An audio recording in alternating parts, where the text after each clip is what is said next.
Right then, everybody, episode 42 in the house.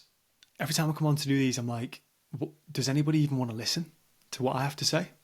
Um, because there's part of me that's like, right, I need to come on. I'm going to give some good advice. Let's get some practical, you know, applications. Let's get knowledge in here. And then the half of me is just like, I just want to come on and just talk and ramble, and then end up going down like a weird path, and then just ending up anywhere.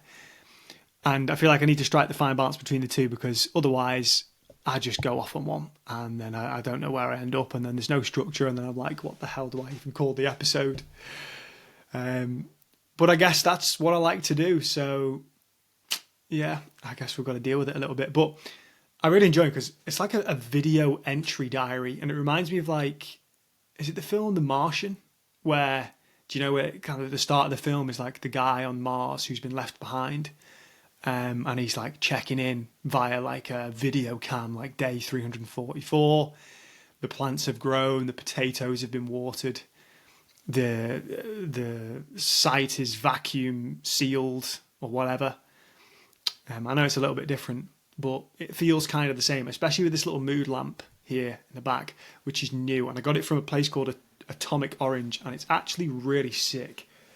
Like, you probably can't tell because the quality of these videos, especially when I'm recording, it looks like I'm filming on a potato, which was grown in the fella's gaff on Mars. But those lamps are sick because it's super orange and it gives the room a really cool vibe. And I've also got one there right in front of me, but it's not the same colour. It's like a lighter white colour.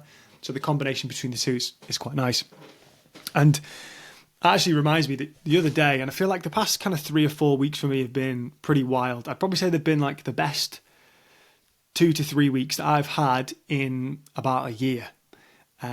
Best being very different this time around. And that's kind of like the vibe of this whole podcast or episode, is like changing the goal, changing what is best, changing what is optimal, changing what is healthy, changing what we want to strive for in life. Because I think, we can either get lost down these paths ourselves, or we don't know what we want to strive for, or we're just copying other people who are striving for, I don't know, materialistic things or external things. And we can end up being led astray and then almost losing ourselves in the process. And I think it's really important to know, and I guess we find this out through experience and as we grow as people and as we mature.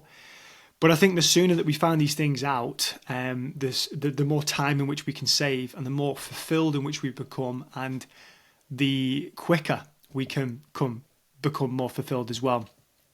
But that's kind of like the theme of this episode. I'm going to talk a little bit more about that later. But the past kind of 2 to 3 weeks have been fantastic for me. I think my mental headspace has been really good. The goal for me really over the past year or 18 months, and I didn't really know this goal at the time, it's something that has grown and developed over time. It's been to self-regulate. It's to regulate my emotions. It's to ensure that I can self-regulate internally, pretty much devoid of the majority of external influences that we can have, that a lot of people use to actually regulate their internal state. And that's been really hard, especially coming from a background of complex trauma, where you actually learn to rely on externals to meet your own needs. And, when I started to learn at the beginning of last year a lot about all of this, I started to learn that I couldn't actually meet my needs effectively, properly, efficiently, and sometimes I would outsource them in certain areas. And that would mean that I would be quite erratic. I could be quite up and down, like emotional dysregulation, and I could be at mercy of the external environment, with work being one of those things as well, as like I was pretty much addicted to work. And as much as I kind of say that as like, I was a work addict, I enjoyed what I did, I loved every single moment of it. But when I realized where it was coming from and why I was doing the things that I was doing and why I would push myself to lengths that I would push myself to, that's when it became very apparent that I was addicted to the chase. I was addicted to the external stimulus that I would try and get from that, because I was trying to fulfill a void that I had inside of me. And unless I changed that process, unless I went about it in a different way, I would constantly be on this cat and mouse chase, this hamster wheel, which would never stop. And again, going back to what I mentioned before in terms of maybe just rewiring the way in which we view what is best and what we should be striving for, and kind of learning why we should be striving for these things, is because we can be controlled by our subconscious 95% of the time. We know, like, we're going to have 5% of our brain which is conscious, and then we're going to be controlled by subconscious programs 95% of the time. If we don't go back and understand that part of our brain, we will be controlled by that subconscious. And I think it's a really important thing to think over, to understand, because and although that will be very, very eye-opening, and there's going to be some really hard truth in there for the majority of people, that especially those which can have quote unquote addictive personalities, because sometimes the actual root for that is because they haven't been taught to meet their own needs effectively when they were a child.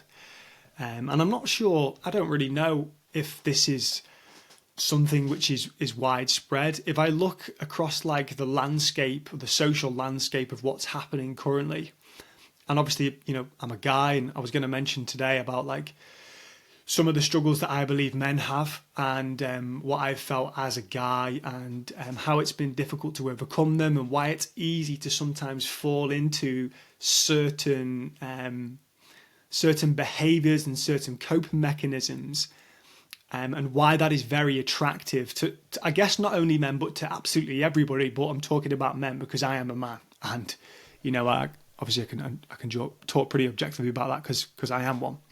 But I guess the goal has been to self-regulate. It's been to try to understand myself, and to, again, I didn't really know this, but to go through a process of individuation. So build a distinct sense of self and a distinct sense of character, essentially. And that has meant unbecoming everything that I have become that wasn't serving me, in attempt to become who I truly am and embrace true authenticity.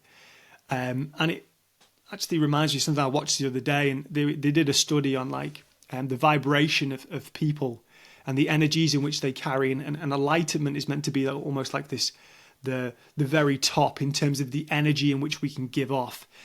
And they were actually talking about something that they found where authenticity actually trumped that energy, that's in which we can carry. And I think feeling the way that I do now, and going on the process that I have, and healing a lot of wounds from the past, and becoming more whole and more securely attached to myself and more safe with myself, which I'm friggin' super proud to actually say.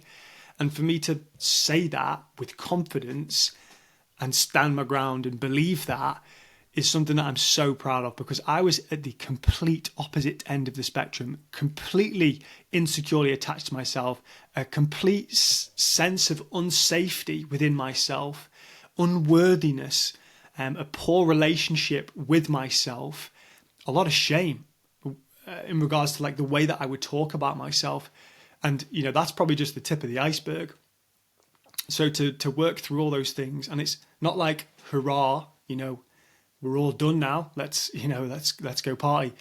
No, it's not like that. It's that I'm super proud to get to where I am, and I respect myself for doing that, because that is a ridiculously hard journey. And if anybody embarks on that journey, or is currently on that journey and is listening right now, and you're kind of unsure whether to keep going, or maybe you're kind of jostling even with the idea of, okay, do I continue going on down this path and, continuing to learn about myself and going back and healing the past wounds and healing past trauma, and trying to embrace your true authenticity and move through a lot of fear, because you're going to be a very fear-driven individual when you have a lot of these core beliefs in which you carry about life, which set you up to have a pretty poor perception of life and people and reality and yourself and a healthy way of living, and even the ability to meet your own needs, it's going to be very difficult. And at every single turn,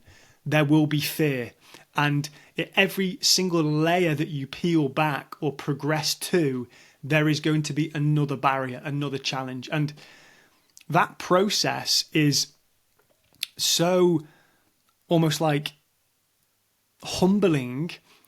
That is the process of ego death. To move through that is to completely kill and burn your ego, because that is one of the most humbling things that anybody can do. So if you're on that process, keep going.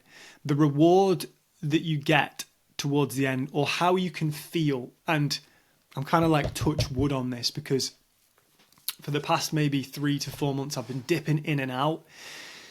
And I got to a point where I actually started to, I actually was able to assess exactly all of the coping mechanisms and behaviors that I would have when I'd be in a state where I was driven with fear or I was triggered. I would know all of my thought patterns. I would know all of the behaviors that I would have, all of the tendencies and the ways that I would think and what I would look to do and not do. And it impacted the whole me as a person. I'm trying to find it on this page. Obviously, I have wrote it down. It'd be pretty cool to show you. I think it was in the last notebook that I had. And that really allowed me to regulate my state and stand back and observe it, to know what headspace am I in? Am I in a good headspace to be able to make rational decisions? Do I need to bring in maybe a coping mechanism to regulate my nervous system so I can come back into a rational thinking mind? Can I control that limbic brain to pull myself back into just more cortex-based thinking? And through doing that and like sheer amount of self-examination and a lot of, I guess, humility as well, I've been able to cultivate the skills to keep myself within a regulated state. And I say touch wood because I really, and I've worked for this, and I've been able to build this position, because it's not just to do with the internal world, even though that is a very large part of it. It's also the external world. There are so many changes that we have to have externally to regulate our position. And it's not just about pushing ourselves away from every situation that triggers us, because if we do that, we're not actually healing. We are just setting up our environment, which is the least triggering environment. So that's not really progress in some ways. I guess in some ways it is. And there is going to have to be an aspect of that. But it's also external. It's trying to make changes with the external based off how you feel. Based off how you feel, needed that. Wow. When you have a drink and it just like covers your throat, needed that. Might even go again. Yeah, needed that. Pardon me. It's not getting cut out. It's like, as much as it's been internal as well, but it's like largely external, because these two things are intertwined, and it's very much alike to like our body and our mind. Everybody likes to think that our mind is separated from our body, when that's not true. We are biopsychosocial beings. Our thoughts are interconnected to our biology. The pathways in which are formed within our brain influences the chemicals and the hormones releases within our body. It therefore changes the nervous system state in which we're in, whether fight or flight, defense, or we're rest and digest. So the thoughts and the beliefs in which we have influence our body, but our external environment can also influence our body, which therefore then influences our mind. So it's almost like this double-edged sword.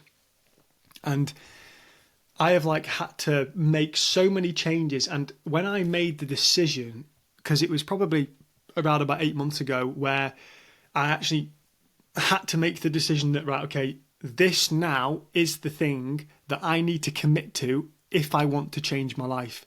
If I want to genuinely overcome this, I have to commit to it. I have to give it my everything, because there was a time where I was doing like this alongside my business, and I was still kind of half because I didn't really want to let go of that. And then I was trying to transition a little bit across, and then it got to the point where I was like, right, this is number one now. There is nothing else above this. If it means regulating your nervous system and having to sit on the sofa for 2 hours just to bring yourself back into a rested state, that's exactly what you need to do, because that's the goal. And you can't conquer what you're not committed to. It's a great quote, one that I probably heard about 7 months ago. It's written on a wall upstairs. And because I wanted to overcome this so badly, and it was causing me so much pain to the point and at points where I didn't really want to be here anymore, and I don't say that lightly, and it got pretty scary. And I know I've mentioned that a few times before, but because it became something that, okay, if I truly want to heal and overcome this, it needs to be number one. And when I made it number one, I said whatever needs to change is changing. Whatever I need to do to move forward is what I need to do to move forward. That is the acceptance of truth. That's going the path of truth. And I think that's a beautiful thing and a good, I'd say, practical takeaway for a lot of people. And I know I used to listen to a lot of Jordan Peterson. I don't as much anymore. At a point in my life, especially when my mum passed away, he was really influential, but and I don't really listen to him too much anymore. He kind of dips in and out, and he does like a little 10-minute video on YouTube where you kind of watch and you're like, fucking hell, yeah. I think he's gone off and he's doing different bits and bobs now, isn't he? But he talks about telling the truth as one of the rules for life. And I can truly see it now in terms of why that is one of the rules in which he has developed as a psychologist and a psychoanalyst, who has helped millions of people around the world. It's because that is the path, and sometimes that is a difficult path. Sometimes you don't know what is down there. You don't know what is next. You don't know what is on the other side of that next decision, but you can see what is the truth, and you make decisions based off the truth and your gut and your intuition, and then you go down that path willingly with whatever the circumstances and the consequences come off the back of that. And I think that's a really difficult thing to do. Again, that's almost like the process of individuation, but finding who you truly are and, burning parts of yourself that don't belong. It's a very hard and painful process, but it's a really insightful one because, when you go down that path, you learn so many things about yourself and, the world and people that you would have never learned before if you just stayed in the same position. But I had to make so many changes to my external world. So I don't drink anymore. I don't smoke. I don't vape. I don't even drink caffeine. I don't watch porn. I don't, any of that stuff. Like all of the externals, anything that I find, I don't eat shit food. I don't binge eat food. I don't binge drink any food. I don't rely on caffeine for my energy levels. I don't binge watch certain TV programs. I've been trying to, especially over the past 2 weeks, the best to put in parameters on my phone so I don't so I don't end up doom scrolling and I don't end up getting dragged away with that, because the way these things program your brain is the way that you find internal stability is by using an external mechanism. It's like you have an internal emotional need that needs meeting and you can feel that, but because you didn't learn how to meet your needs when you were younger, you would then bring in, let's say, a physical need. You'd get your wires crossed and then you become a codependent to that specific thing. And there are so many people in the world today who live like this. It got me thinking, on a huge scale, and it made me think, okay, is it because, are we getting the upbringing part wrong of childhood? And I think that is a very, very fair point to make, that the nurture and the love and the upbringing which we have had and massively influences, and how we're treated as a child massively influences the people who we are and how we can look after ourselves. And this isn't to point the finger and play the blame game with anybody, because everybody tries their best. And, if you have kids, you're going to try your best. Of course, I'm sure everybody and the majority of people will do that. And they just do what they can and do what they think is best. But that sometimes isn't always what I believe is healthy. Again, coming back to what I mentioned at the start of this episode about what is it that we're striving for? What is the basis in which we need to build our life off? Because I always think this, like, imagine when you have your kids in the future, do you know how to bring up a kid? Can you look after yourself? Can you truly look after yourself properly? Can you do that? If you be honest, I would say 95% of people will say no to that question. Could even be more. I don't know, potentially. Maybe that's just the bubble that I've lived in for my life.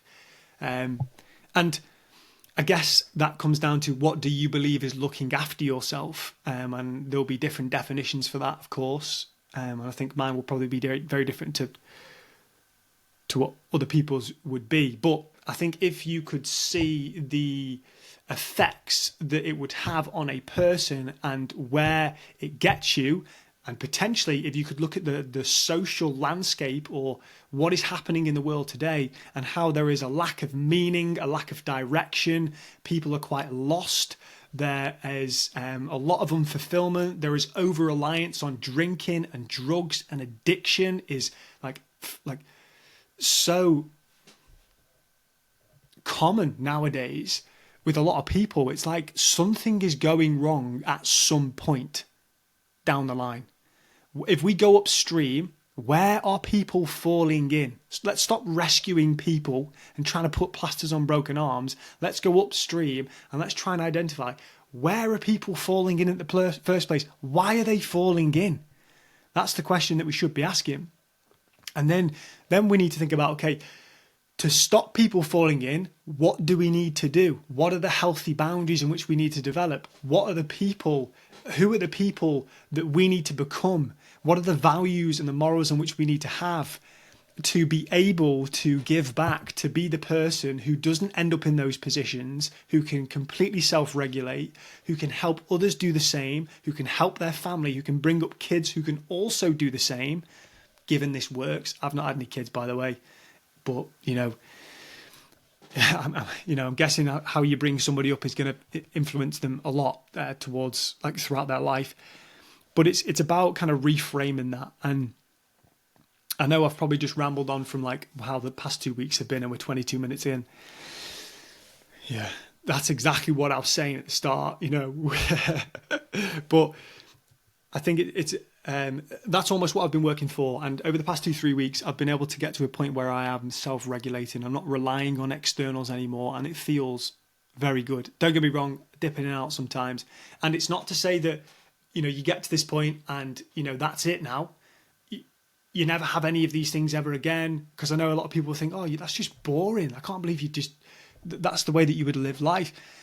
But I truly do believe, like, the how I feel right now within myself, how present I feel and how connected I feel to myself and how safe I feel. Maybe this is because I have never had this before, and coming from a place of not having it to then having it is it's like, imagine like you were the first person to stumble across a pineapple and all you've eaten is like burnt squirrel or something like that, and you bit into that pineapple. It would be absolute elation. Or it's like you're in the Sahara Desert and you've not had water for like 60 days, or you've just never drank water and you just come across like this freshwater lake and you can just lap it up. Like, yeah, that's kind of like the analogy I would use for like how I felt, because I've come from a place where I've not felt comfortable or worthy or respected or loved or valued. And now that I feel like I do, and I don't need others to give me that, I don't need to push myself to lengths to achieve certain things, to have the body, to have the business, to earn the money. I don't need the externals anymore for me to feel okay within myself. And that took a long time, but because of the work and the time and the effort and the resources as well that I've put into that, like, for me to get to this point now, it's almost like absolute elation.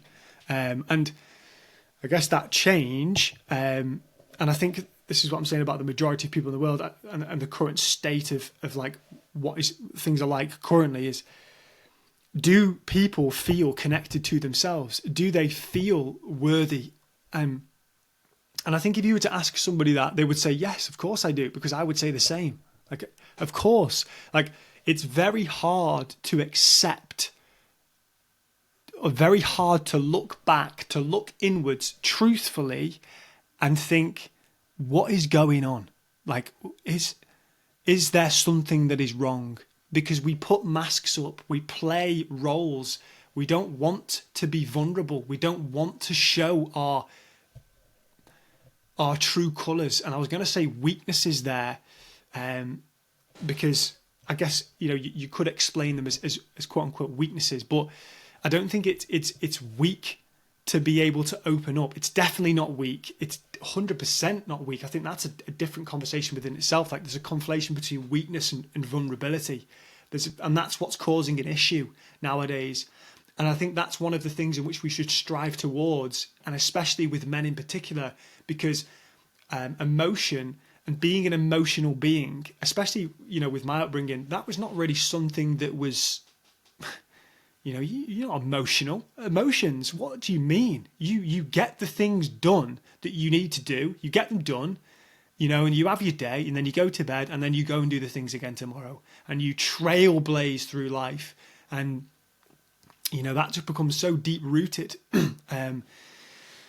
And that's a shame, because to live the human experience is to express emotion. To have healthy relationships, you have to be able to communicate and be emotionally mature and understand your emotions and understand what you feel and why you feel it, and then articulate that to somebody else to have a healthy relationship. Otherwise, it's just codependency, it's expectations, it's thinking that people should know how you feel, or it's being controlled by your wounds and your triggers and your fears, by your subconscious that you don't even know is there, that is running your life.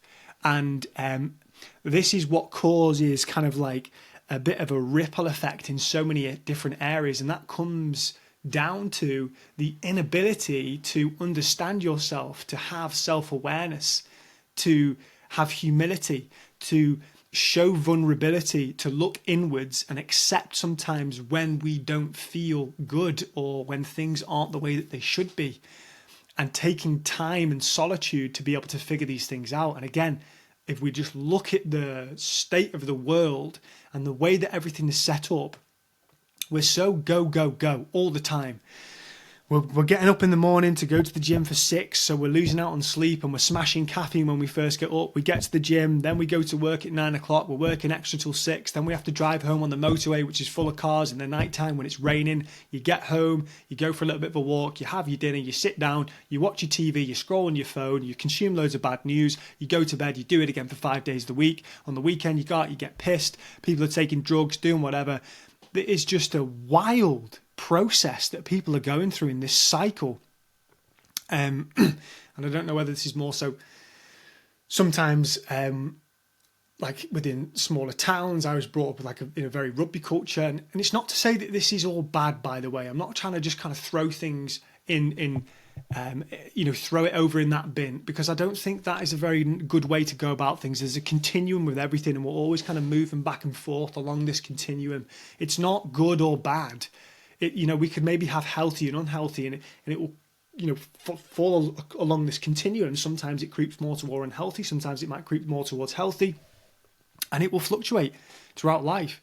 But there's like this huge kind of like treadmill that people are on, and the life that people, and the way that life is set up nowadays is we don't have time to self-reflect. We don't have time to breathe or regulate our nervous system.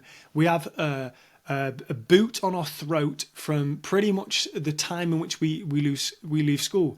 We go to school, we go to primary school, we go to nursery, then we go to secondary school, then you get an apprenticeship, or you go to uni, you go to college, or you get a job, and then you're in a job, and then you're doing that for the rest of your life. There's no time, to be able to slow down and actually think, what is going on? Like, how do we? And I went to a gong bath, which was that was very theatrical, gong bath, which I would never usually go to because I used to think like gong baths, what is this hippy dippy stuff that's going on? But since learning a lot about like somatics and energies and core beliefs and meditation and regulating the nervous system, it has a place. And I think pseudoscience, and I say that in inverted commas, and if you're not watching the video, I'm doing the inverted little rabbit ears things. Like pseudoscience is science. It's science. We need to bridge that gap between the two there, because we're not it's not these people are over here doing this and these people are over here doing this. It's all the people are here doing this, and we need to think and try and do all this together, put it in this big mixing pot, and that's where healing lies. It's the intersection between all these things together. And right, I just had to cut it there to take my jumper off for one, and because I completely lost my train of thought when it comes to the gong bath. And I guess that's what I get for racing around too much. But going back to the kind of point that I was talking about in terms of like this treadmill that people are on and the way that life is set up today, it's not really conducive to have time to slow down and to understand ourselves. And I think it's really important to do that, because the world in which we want to create out there is actually in here.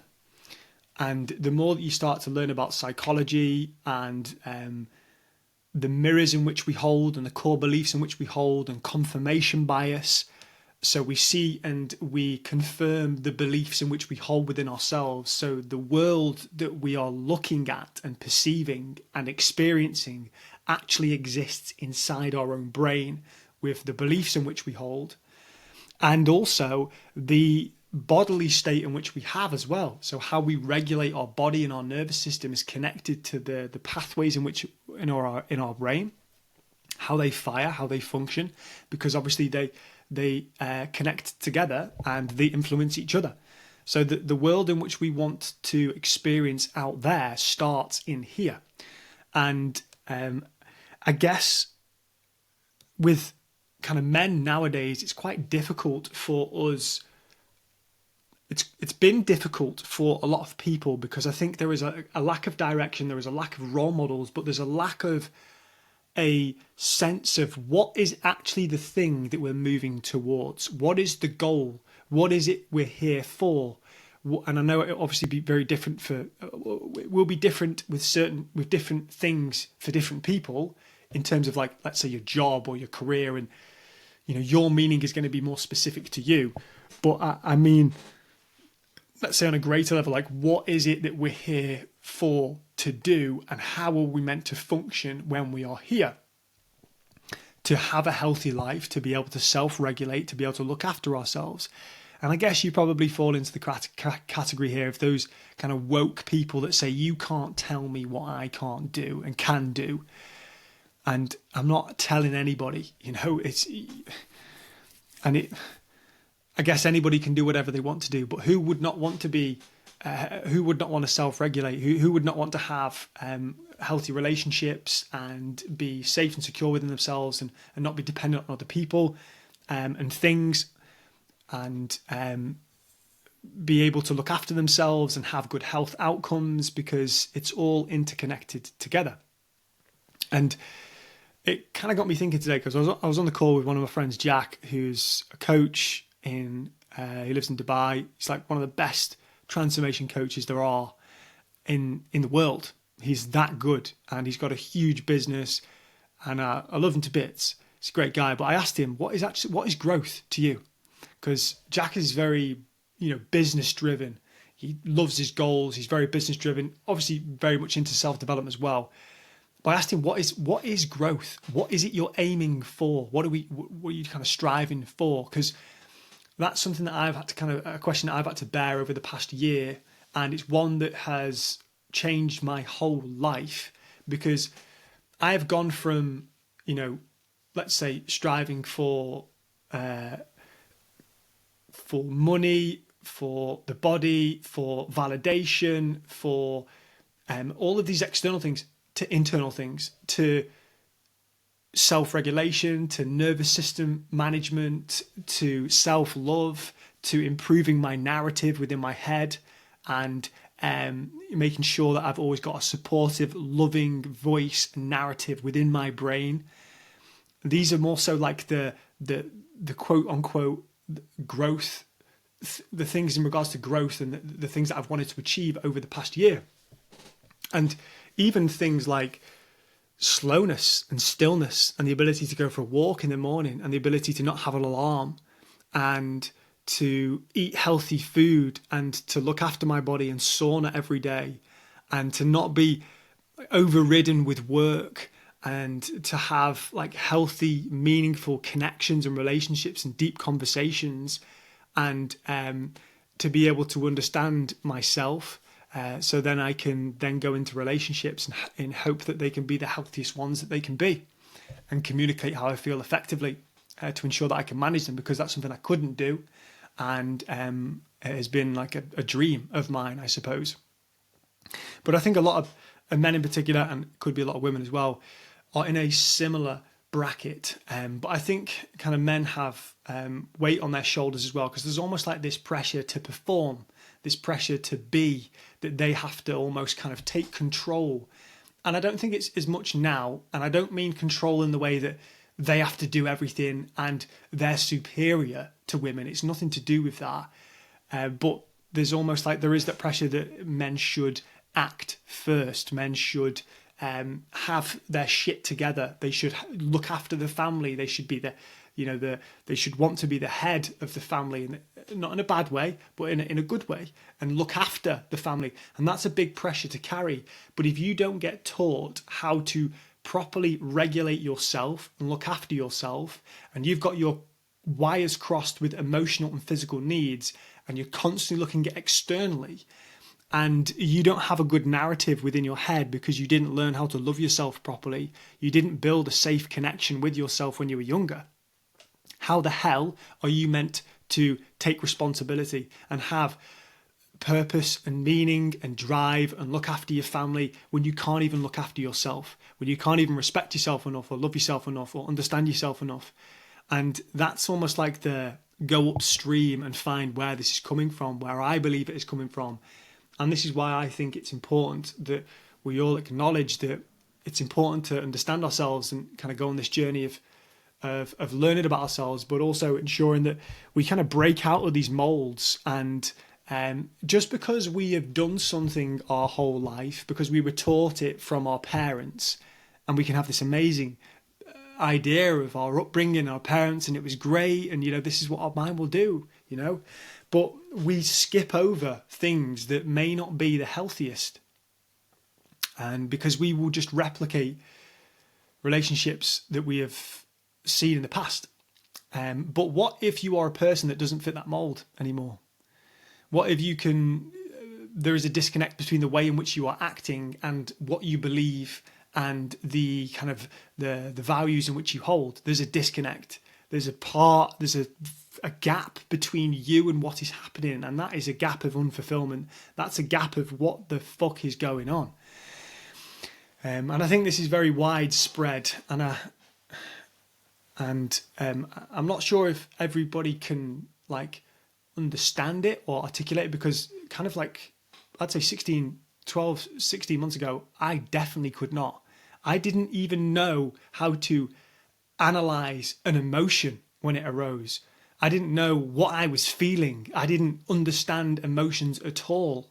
And I've had to go back through methodically pretty much all of the emotions to identify what is unhealthy, where does it sit, what is this for, like why do we have anger, why do we have fear and worry and anxiety and resentment and love and respect, what are the necessary attitudes in which we need to carry, and why don't we want to have certain ones, and why do we want to have specific ones, and where those things should sit and how much of them we should have. Been kind of searching through and trying to identify these things, so in hope to be a role model. That's what I would love to be. I guess I'm putting that out there, but I would love to be a role model, but a different type of role model, because I think, again, the role models, and it's very easy to be easily influenced this is the point. This is the point that we were getting to. It's very easy to be dragged from pillar to post with externals and easily influenced when you don't have a solid understanding of what it is you stand for, who you are as a person, and almost kind of like clarity of what you want to achieve and how you're going to achieve it. And that is not like an obnoxious, narcissistic viewpoint, because there are people who circulate who don't have a frigging clue about what's going on, but they have like this elated confidence, which is portrayed as like really good competence and clarity and understanding, but deep down they don't really know. They're just kind of putting on this mask to portray that they think that they know what is going on, myself included. That's what the way that I used to be like. And I had to hit rock bottom to realize that, to understand that, to peel away those masks, to now hopefully venture forward in a completely different way. But I think we need more role models of men in particular, where we can integrate wholeness, and we can think about integrate the feminine parts of ourselves, because if we push them away and if we push them down, if we repress them, then that they are going to end up making us sick and ill and one-dimensional, and we can't be emotionally mature. We can't look after ourselves properly when we're not regulating and being in sync with our body, because emotions are here for a reason. And it's not just emotions, it's just the way that we are as beings as well. I think there's like obviously role models which we can easily be attached to when we don't have this kind of sense of security and safety within ourselves. We easily attach to thinking, okay, this is the next thing that I need to do, or this person is going to be the one. And it's easy attached to somebody who is, probably not the healthiest, who is seeking power and dominance and superiority sometimes, over women, for example. There's people circulating today within like social media where it's unhealthy, and men will fall into those patterns and fall into these ruts, and they start to almost kind of like worship, because they're directionless. They haven't got somewhere to aim for. They haven't got. They just think this must be the reason. This is it.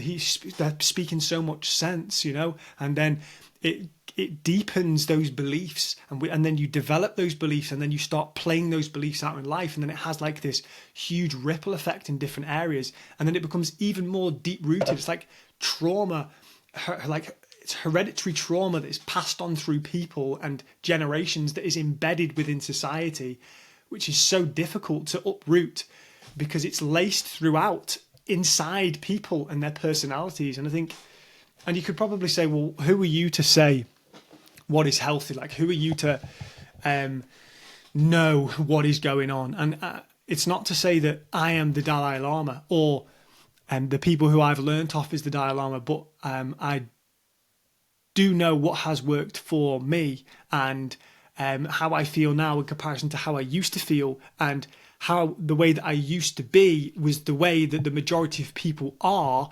The change, the transformational change that I've seen is a process that anybody can go on, that you will be able to replicate, because we are very similar as beings. So yeah, if you've got this far, 45 minutes in, so I appreciate you listening. I don't really want to wangle on too much more, because I've gone off down tangents that we cannot believe there's tangents. So hopefully, this is giving you some thoughts to go away and think about. But if you are somebody who is feeling a little bit lost or, directionless, male or female, I think it's good to control who it is that you listen to, because it's very easy to sometimes just latch on to people and try and just, and it's always good to just reevaluate and think, is this working? Constantly have the conscious decision. That's what consciousness is all about, right? It's having the decision to think. It's not being controlled just by what's going on, because then you're just another animal on this planet. But we have a consciousness that other animals don't have, to be able to decipher and think. And that is a beautiful thing. And we need to utilize that to be fully human. You need to utilize that. So I don't even know if I've got to the point that I wanted to say, but just be careful about the goals in which you're trying to choose. Really think about what is the best thing in which you're trying to strive towards. Is it just about the money and the power and the dominance? No, it's not. It's about wholeness. It's about feeling safe. Those things will come as a byproduct of you first doing these things. I'm sure. Maybe. That's what I've heard.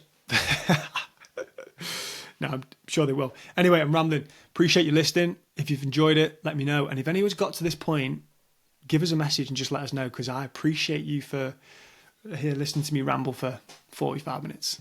Speak soon.